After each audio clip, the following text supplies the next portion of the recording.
There's my beautiful micro veg, my gourmet parsnips, as we said. They're not failed, they're gourmet parsnips.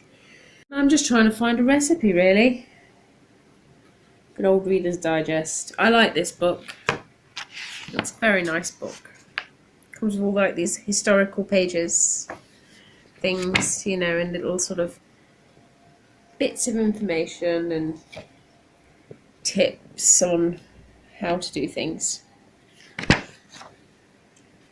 I'll just keep looking, I suppose, until I find something. Oh, parsnip soup. What's this?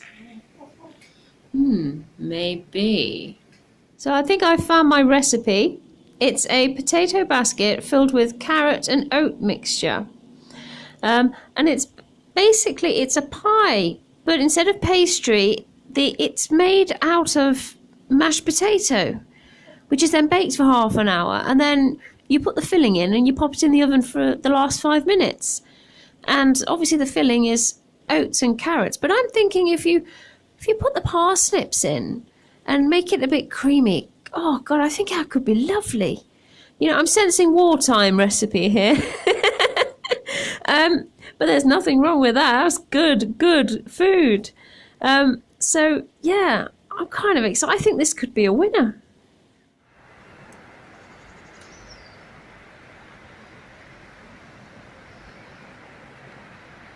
It's beginning to look a lot like Christmas. How beautiful. Wow. Well, last year was a bit of a bad year for me personally. So I never did get round to doing Christmas this year. But I have these cards. And maybe this evening I could open them up and put them on the fireplace.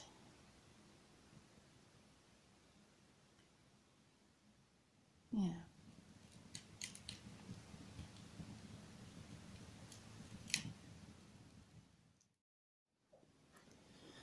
This is my plan. So I've got 4 rows of beans. I've got French beans here and runner beans here. And I'm going to put carrots underneath those because I found that the chickens don't really, they're not too bothered about carrots, so hopefully they should be okay. My parsnips are too precious to risk. I'm going to move the greenhouse into the middle. The patio here is actually coming up. That's where this space is coming from. And I'm going to put the Gardener's Delights in here. And then I'm going to do like a row of money makers, which will then sort of cut off the point where the chickens can scratch around and everything. There'll be a little gate like just here to get down to the garden. And basically I'm putting the Gardener's Delights in the greenhouse because last year my carrots got blossom end rot, and I found that the Gardener's Delights, they didn't really get it, whereas the money makers, they really struggled. So if we have another summer akin to last year's, then, you know, let's please not, no. But hopefully my Gardener's Delight should fare better. And then I'm going to do a row of peas, maybe 2 if I can, but we shall see. And then I've got successional sowing of lettuce and radish and spring. And basically this will be like my salad sort of section. I'm going to try and sort of do it kind of like in 6-week sort of intervals, because once we get into the height of summer, lettuce, it just grows so quickly, doesn't it? And then I've got peppers up here. Now I've saved seed from my own peppers, which I grew in the greenhouse last year, and basically they did really well, but they just didn't really ripen. That's all to do with the fact that the greenhouse was in a bit of a poor state. It only sort of got, you know, sunlight half of the day really, because it was next to the hedge, unfortunately. So that's the idea of moving it down here, where it's basically going to get sun all the way around. So that's that. And then up here is going to be where I'm doing parsnips, leeks, and some extra carrots just to be safe. They are free from the chickens, because here is where there's been a really deep bit of compost added, so it's got a good depth to get its roots down, so hopefully it won't fork too much. And then obviously here I'm going to do some just like some autumn broccoli, hopefully, and some sprouts. Now the lack of light and everything for the sprouts, they're coming out for Christmas, fingers crossed, so that won't matter too much. And then as we follow the path up, we've got cucumbers here, and then that's where I can sit on my wall.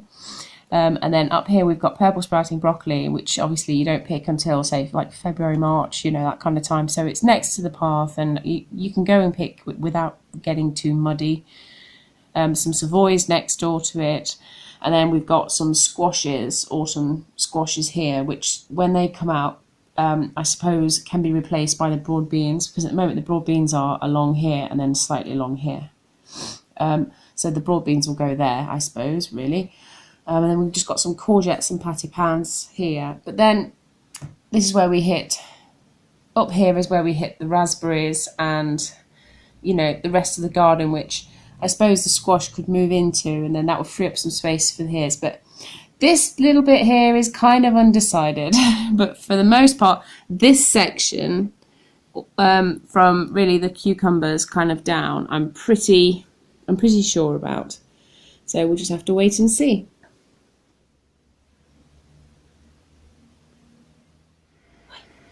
Bye bye.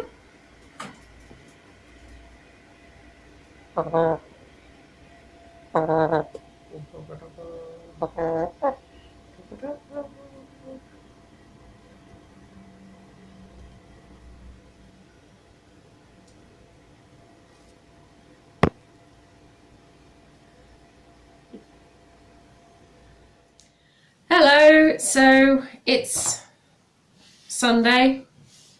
Not a lot going on, so I thought, right,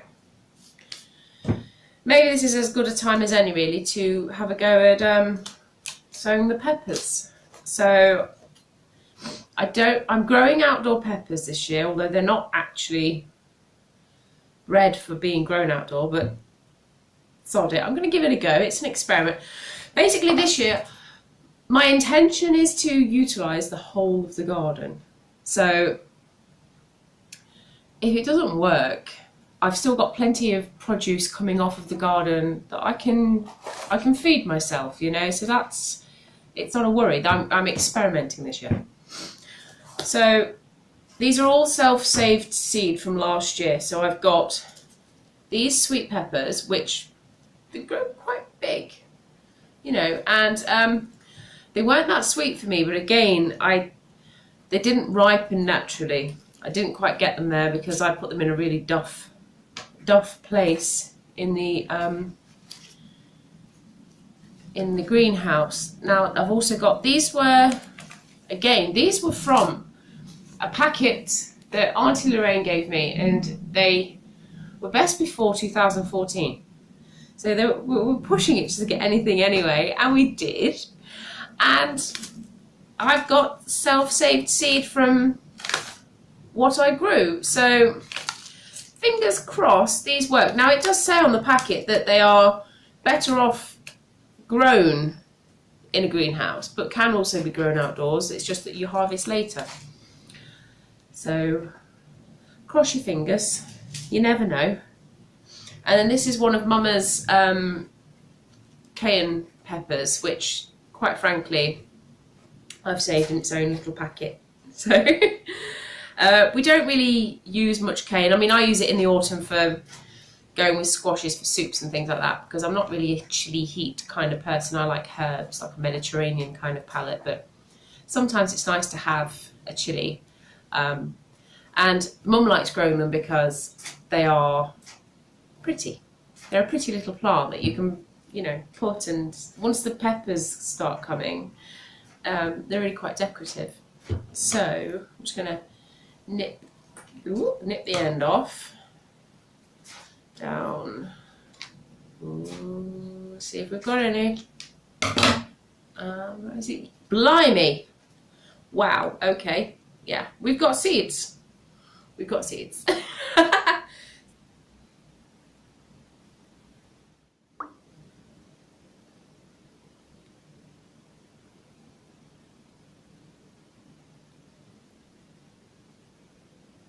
I don't really mind experimenting with the peppers this year, growing them outside or anything, because I haven't had to pay for the seed. They've grown in my garden, I'll bet the greenhouse, but they've grown in the soil once already. So all that's going to be lost really, if nothing comes of it, is just a bit of garden, a bit of space, a bit of time and effort, and this little bit of compost. So, water, so that's fine with me. So I love my peppers, I really do. So if we can get anything just as an experiment, that's fantastic. And plus, Mummy does like growing her cayennes, so got to get a few growing for her for sure. They'll grow, because I think I've already done this trick last year with the cayennes, but last year was the first year where I actually had a go at growing peppers, you know, proper peppers. Because the year before I was busy, like, you know, having a go at my tomatoes and lettuce and all the rest of it. You know, that's the beauty of gardening. It's just a process, isn't it? You build as you go. You can be a full rushing in, or you can take your time, nice and steady, master one thing per year, and then it becomes a lot less stressful. If you kind of get to grips with, if you know you've got a handle on that, and then you've got to grips with another one. Yeah, bit at a time. But I don't think you can ever stop learning gardening. So yeah. Oh, let me show you while we're here. I'll show you the progress of the pea shoots. I mean, they're about ready for eating. I mean, when did I sow them? The 2nd of January? Look at them.